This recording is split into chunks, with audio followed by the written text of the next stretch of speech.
This is Democracy, a podcast about the people of the United States. A podcast about citizenship, about engaging with politics and the world around you. A podcast about educating yourself on today's important issues and how to have a voice in what happens next. Welcome to our new episode of This is Democracy. Today's episode is going to focus on the democratic protests in Iran, the efforts by so many Iranian citizens, particularly women, to regain control over their lives and to try to change their society. And the protests, the violence around the protests, and the changes that are happening and the resistance to change in Iran today. We are very fortunate to have with us an expert colleague and really a very insightful writer and observer of these issues, Nahid Siamdoust. Welcome, Nahid. Hello, thank you for having me. Nahid is an assistant professor at the University of Texas at Austin, so she's one of my colleagues. I'm very fortunate to have her as a colleague. She's written a book called The Soundtrack of the Revolution, The Politics of Music in Iran, and I'm sure that will come up in today's discussion. She is a very active writer on cultural, political, social changes in Iran and elsewhere. She's published really thoughtful pieces that I encourage everyone to look at in addition to her book, pieces in the New York Times, Foreign Policy, Der Spiegel, which I think is Zachary's favorite publication. It's the German news magazine. And Jadaliyya. What is Jadaliyya, Nahid? So Jadaliyya is a collective of Middle East studies scholars, and you will find all kinds of articles, in-depth articles, interviews, podcasts, but it's really a Middle East studies collective with a public-facing ethos. Fantastic. Jadaliyya, I mispronounced it, and I hope okay. I will certainly have to take a look at it. I hope our listeners will. Nahid is multilingual. She appears in English, German, and Iranian media, so we're very fortunate to have her with us today. Thank you. Before we turn to our discussion of Iran, we have, of course, Mr. Zachary's scene-setting poem. What's the title of your poem today, Zachary? Worth Waiting For. Let's hear it. Resistance is the art of knowing how much you should give, of recognizing what is worth waiting for. It is putting on the mask of courage at the right time and coming triumphantly into the center of it all, unwilling to say anything except what is true. But the stage is life, and the characters unpredictable, so we walk along in steps beating forward to the front of the line, at the rationed shelves, requesting butter till the end of time, and the choice is truly far more significant. I picked up a bottle cap this morning as I crossed a field of weeds. You walked right past it only minutes before. We would pass each other again, later, under searchlights. You walked away, and I laid motionless in the street where they had met me with sticks. You wanted butter. I wanted freedom. What is your poem about, Zachary? My poem is really about the courage it takes to resist and to fight for freedom in the face of state power, but also in the face of the temptation to be apathetic, to ignore the injustices around oneself, as we see in Iran today. Nahid, your thoughts? Well, I've got goosebumps. That just really hits to the core of the issue because people have risen up, and it's true. People are teenagers, high school students. They're risking their lives on the streets, asking for a different present and hoping for a different future. And yet there are people still who are tied up in, the normal, everyday, mundane chores of life, and perhaps haven't opened their eyes yet to the struggle that is happening on the streets. And the butter really just cuts through to that. Thank you, Zach. That was really beautiful. Thank you. And Nahid, I think you, like Zachary, hit on such a key point, right? Most of the time, even though people are mistreated in various societies, and even though they resent their treatment, they don't rise up because the power of conformity, the power of survival, the pressure to survive usually dissuades people from protesting. What changed in Iran recently? Why are we seeing these protests? These protests are really a culmination of many years of resistance and opposition in different areas of life.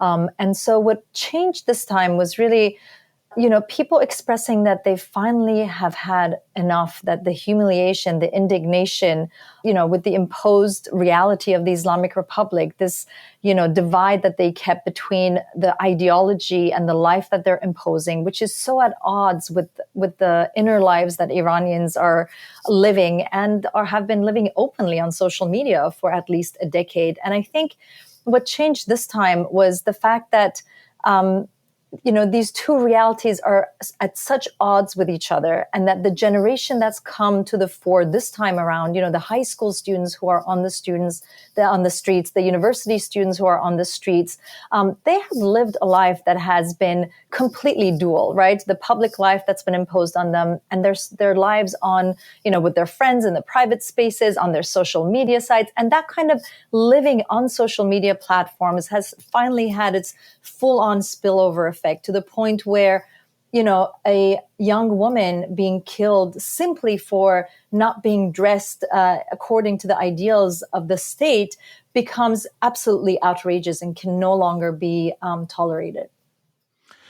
And who is participating? It's very much cross-generational. It's cross-sectional. It's cross, minorities in Iran. It's intersectional in many, many ways. So as you know, Mahsa Amini was a Kurdish woman. And so the Kurds were the first to rise up. And immediately people in Tehran, in the capital, rose up to unite and show their solidarity with them.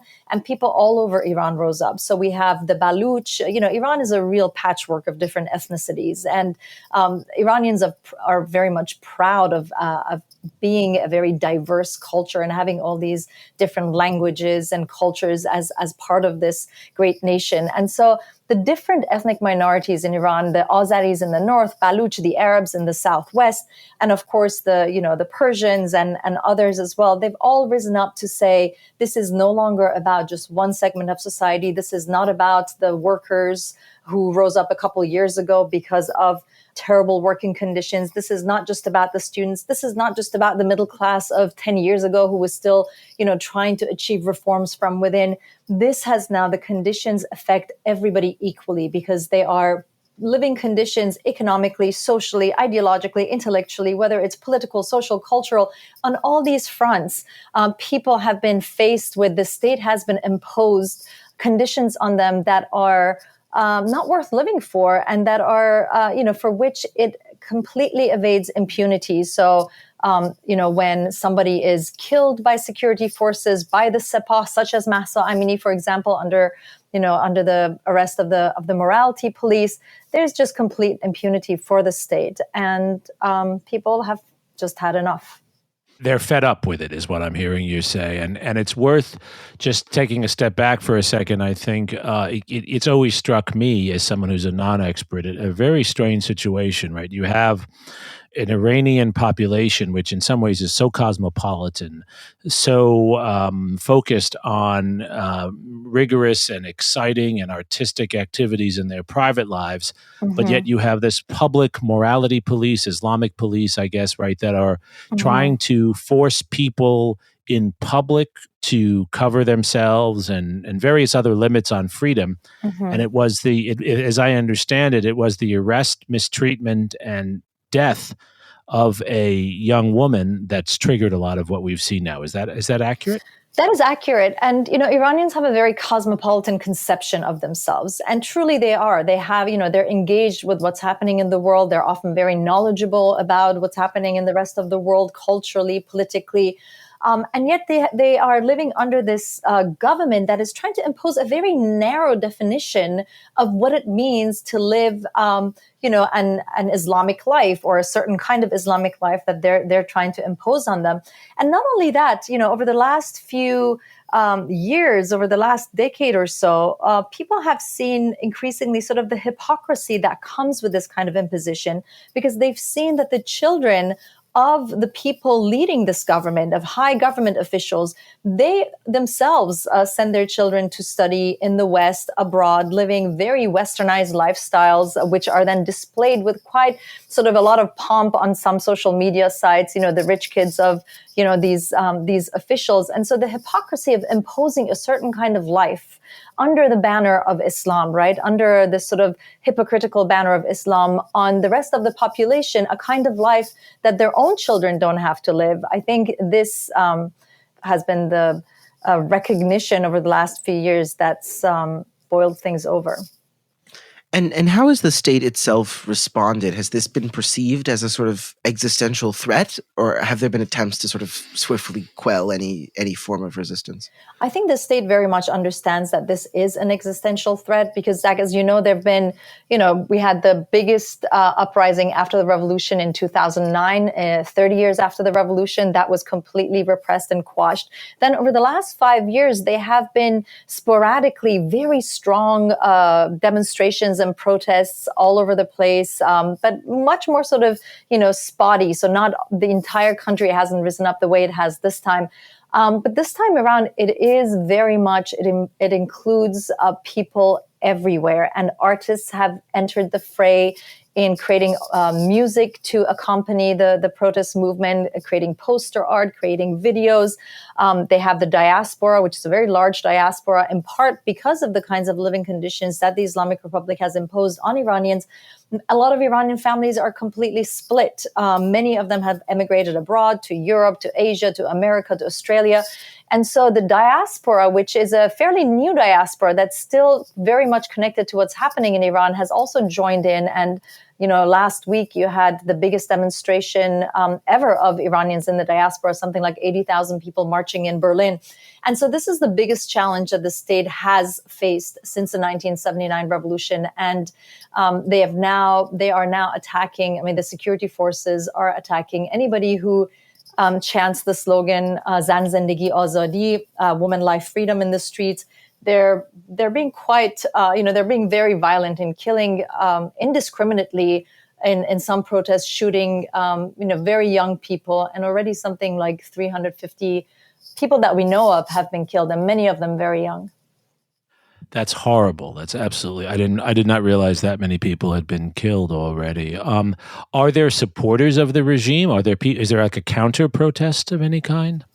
Not at all. There are no counter protests, but we are seeing groups of security, personnel, as well as Basijis, which is this paramilitary force, marching in the streets in groups, beating protesters up, and then trying to sort of chant certain things back, but they are no match for the millions of people who have poured out into the streets to call for the very removal of the people who are enforcing or who are being the handmaidens of this regime. Yes, that's a very good way of describing it. I love that. So is this a revolution against the regime? Is it an effort to reform the regime? Can a response be accepted that involves simply reducing the role of the morality police? Or is this really an effort to overthrow? No, what is a long-standing government? Sorry. Yeah, no, this is this is definitely an effort to overthrow, because Iranians really have tried. And you asked what is different this time. What's different this time is that they really did try to reform things from within. Right, the 2009 Green Movement was and the reformist movement with Khatami, and for 40 years, Iranians really did try to reform things from within, which is why there were from, outside and inside, there were great calls against, the sanctions and all these measures that they thought really hindered any kind of reforms from within, that quashed the space for civil society and discussion from within. But I think people have reached this point where they've realized no matter how, strong their protests are, no matter how consistent their demands are, there is simply no response from the leadership that accepts any kind of culpability, that is willing to take a step toward them. And so these protests very much just call for the downfall of the regime. We hear this in the slogans. The slogans are no longer, about 10 years ago during the Green Movement, for example, people still sort of, relied on Islamic discourse to co-opt some of the language of the state itself to say, we still want to reform things within this framework. All of those slogans are gone. There's no Islamic discourse whatsoever in the slogans. And some of the slogans, some of the chants are very forthright and sort of all sort of pretense of, Persian etiquette or, is completely gone. They're big cuss words against the leaders of the regime in the slogans. I mean, they're quite sort of astounding in their tone and in their defiance and anger. So just to be clear, this is going well beyond what we saw with the Green Revolution and with other reform efforts since 1979. Yes. This is no longer the protests have exited that paradigm. They have exited that discourse.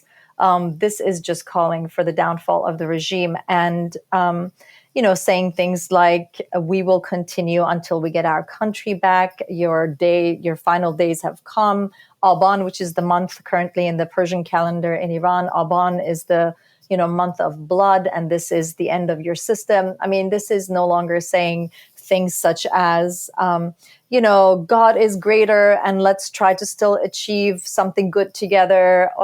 Let's have more rights for journalists. Let's have more rights for women. It's well beyond that. And you mentioned the response of the Iranian diaspora overseas, but what has been the response, you think, of the international community? Particularly, I'm interested in the response of the United States government. Do you think it's adequate? Does there need to be more support for these protesters? It's a good question. Rob Malley, the person in charge of Iran at the State Department, he got into real trouble saying that the Iranian protesters were demanding their government to give them more respect and to, take a step toward them. He got into real trouble because people said, what are you trying to now side with the Islamic Republic? Because we're not asking anything of the Islamic Republic. We're asking of it to be gone. He was sort of one step behind the protesters in Iran. And so he had to come forward and apologize for what he said. Wow. The U.S. government, there have been different kinds of calls. Some people have called for foreign governments to shut down the embassies of the Islamic Republic and to expel their diplomats from their countries. Others have asked for greater targeted sanctions against certain people and groups who are contributing to the murder and of protesters on the streets. I think at the end of the day, people will argue for different things. Some go further, some don't take it as far. People are debating it. They're wondering, what can we do to really help from here? We all know that foreign intervention is not something that goes down well with Iranians, not least because, their democratic government in 1953 was overthrown by a US-UK coup d'etat. And so the issue of foreign involvement is a touchy subject, but there are debates about what else the world can do to help. Well, one specific controversy I've seen a lot on is the question of whether we should continue to engage in negotiations with the current regime over their nuclear project. The Biden administration reopened negotiations that had begun with the Obama administration to try to negotiate a deal that would prevent, in the short run, the Iranian government from developing nuclear weapons. In return, the United States would offer access to markets, money that we have frozen from the government. What is your thought on that? Should we continue with those negotiations? Should we cut those off? How should we approach that issue? Yeah, nobody believes that the U.S. should be continuing those negotiations with the Islamic Republic at this time, because this is no longer seen as being a legitimate government or representative of the people. I mean, it hasn't been for a long time, but especially now when there are young people in general, but also very young people dying on the streets in order to bring about changes. Nobody thinks the U.S. should be. I mean, I'm sure there are pro-regime people who very much think that those negotiations should continue. But as far as those who are siding with the protesters, nobody thinks that those negotiations should be continued. Right. And do you think in general we certainly should not intervene? Because as you pointed out, there's a long history of American intervention in Iran that has actually turned out often to produce undemocratic results. And of course, any American intervention would also be used by the regime to justify cracking down on the protesters. But do you think we should be isolating the regime? Should we be trying to ostracize them in the way we have reacted to Russia's behavior in in Ukraine. Would you like to see something similar? I think that's already really happened with Iran as far as the US is concerned. The US has imposed the most extreme sanctions it has imposed on any country on Iran over the last, since the Trump government in 2016. And so Iran really is marginalized. The government is ostracized. The question is now, some people are campaigning, for example, for the team to be kicked off of the, Football Federation. The World Cup's coming up in Qatar in November. A lot of people are against that because they believe that, Iran's soccer team actually really, represents Iranians because there've been players on the team who have expressed solidarity with the protests. And so they don't think that the Iranian soccer team, which a lot of Iranians have a lot of pride in, should be penalized for the state. And then there's the question of, expelling shutting down the embassies of the Islamic Republic across the world. A lot of people are talking about, there was a meeting in Guadeloupe right before the revolution happened in 1979, where the heads of European and American governments met. And a lot of people sort of interpret that as the meeting where these heads decided that it was fine to let go of Mohammad Reza Pahlavi and that the revolution in Iran, as far as they're concerned, can succeed. Now, I'm not sort of backing those interpretations because I think they require more study, whether these are partly conspiracy theories as to sort of the Western governments deciding the fate of Iran. And I'm sure there's a grain of truth in them. But in analyses abroad, what you hear is, well, Western governments haven't really reached their Guadeloupe moment yet. They haven't really come to the point where they've agreed among themselves whether they're willing to just completely let go of the idea of the Islamic Republic of Iran as a stable government, in comparison to the rest of the governments in the Middle East, to also dissolve. That's super helpful in understanding the context and always providing a historical framework for this current moment. And that leads, I think, to the natural question that we as scholars are in many ways ill-prepared to answer, but yet, in a sense, we have to take an effort to answer, right? Which is, what do we expect to see next? Where do you see this going? And again, of course, you're not a future teller.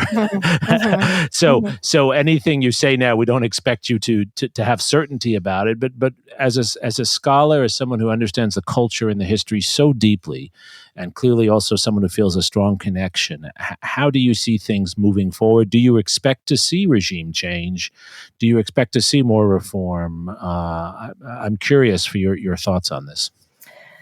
Yeah, I mean, there are kind of two ways that I go sometimes in the very same moment. If I listen to my heart and if I listen to what's happening and, talk to people back in Iran and see the nature of the chants and everything that I'm consuming every day, my heart tells me this is the end. It can't go back from this point onward, right? Iranian women, Iranian youth, Iranian people, they've gone on the streets and declared and expressed very clearly that they no longer want to live under an Islamic Republic. It's very clear.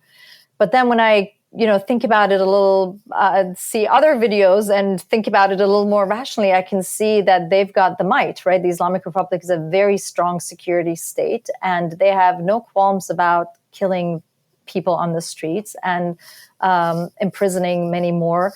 I can't come out very clear on where this might head, but I do know that what has happened in Iran over the last 7 weeks has fundamentally changed people's relationship to the state. And indeed, there is no going back from this point. So what does that mean? If the Islamic Republic stays in power, unfortunately, I think it will become an even harsher state, an even more securitized space for Iranians to live in, an even less hopeful place. And, if I go with my heart, hopefully Iranians are able to overcome this system and build a future and a government that represents them. Well, we certainly hope that's what happens. And I do want to underscore, as a non-expert, I've always been struck in my many travels and meetings with people of the incredible cultural richness and talent of Iranians. And it does seem it does seem there's such a disconnection between the government and the people in this sense, as you've articulated so well. What can our listeners do? Obviously, our listeners, and even if our listeners happen to be in government, there are limits on what the government can do. You've made that point very clear, and the experience of 1953 should warn Americans about trying to tell other governments and other societies what to do. But nonetheless, those of us watching who care, what can we do? I think what you're doing, Jeremy, I think we need to amplify the voices of Iranians on the streets. If you, any day, there are 40, 50, 60 videos of students protesting in their universities, of people protesting in the streets. We don't see enough of it in the West. And I think there hasn't quite been we all know there are protests happening in Iran, but I'm not sure that the recognition is there that this is a really monumental movement that has completely broken with the discourse of the Islamic Republic, with the ideology of the Islamic Republic, and wants to move beyond.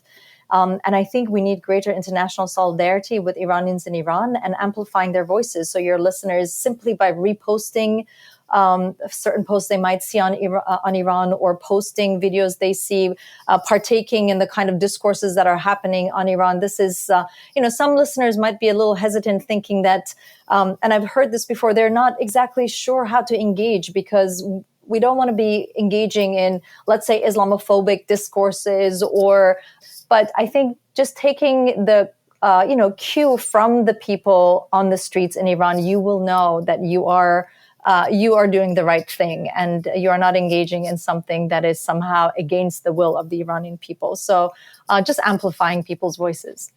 Yes, and I think international solidarity matters so much. We know from other democracy movements around the world that often when you ask people who are involved in those movements, they often say it gives them confidence and hope when they see that the world cares, that they're not alone, right? That's right. And, the Islam, I mean, it's been, we've just come off a few years of really dark times all across the world. If you look at what's happened in the U.S., the Middle East has fallen apart. Lebanon's government's completely basically disappeared. Ukraine and Russia's happened, and this is one of the first hopeful movements that I've encountered in many years, and really sort of shining the light into, I think, a direction that can speak to not just Iranians and not just Middle Easterners, but people across the world, right? That, women, life, freedom, that women need to have liberty in order for all of us to have liberty. I love the idealism, and I think what you've said is so powerful and moving for me. I'm moved right now.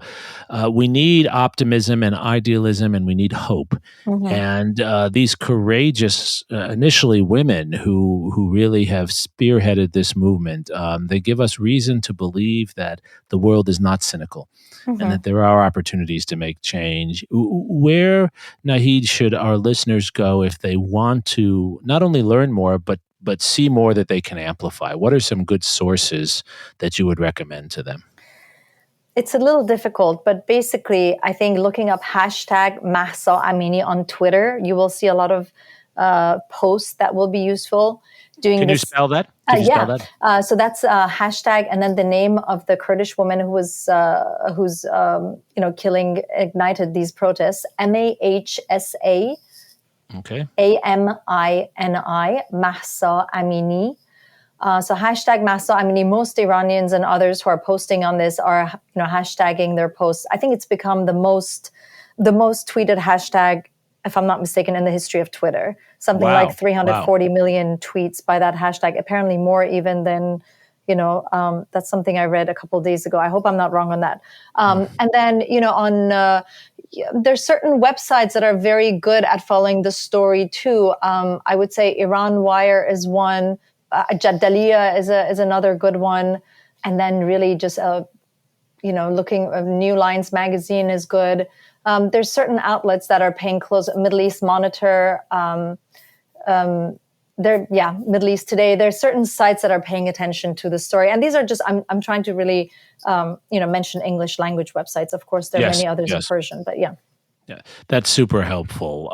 Zachary, what we're hearing here, does Nahid's description, first of all, does it inspire hope in you? And do you think this is a topic that young people in the United States, in Western Europe, and elsewhere that they can become interested in, and a topic where we can see some international solidarity? What do you think? I think so. I think it's hard to listen to what we've been talking about and not be hopeful, and not wish the best for this movement. And I think it's a reminder that we need far more often these days, that everything seems impossible until it happens. Mhm. And I think at this moment, we all need to be reminded that what we decide to do, as I think my poem touched on, plays a much larger role than we often imagine. Yes, Yes. I think that's right.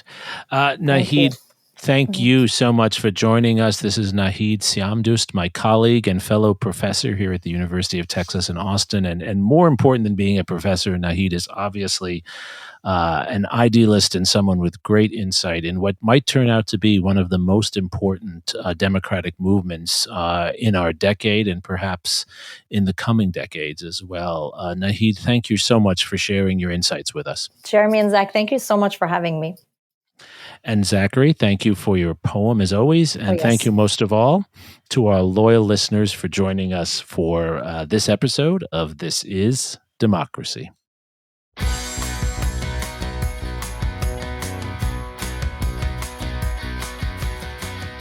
This podcast is produced by the Liberal Arts ITS Development Studio and the College of Liberal Arts at the University of Texas at Austin. The music in this episode was written and recorded by Harris Codini. Stay tuned for a new episode every week. You can find This Is Democracy on Apple Podcasts, Spotify, and Stitcher. See you next time.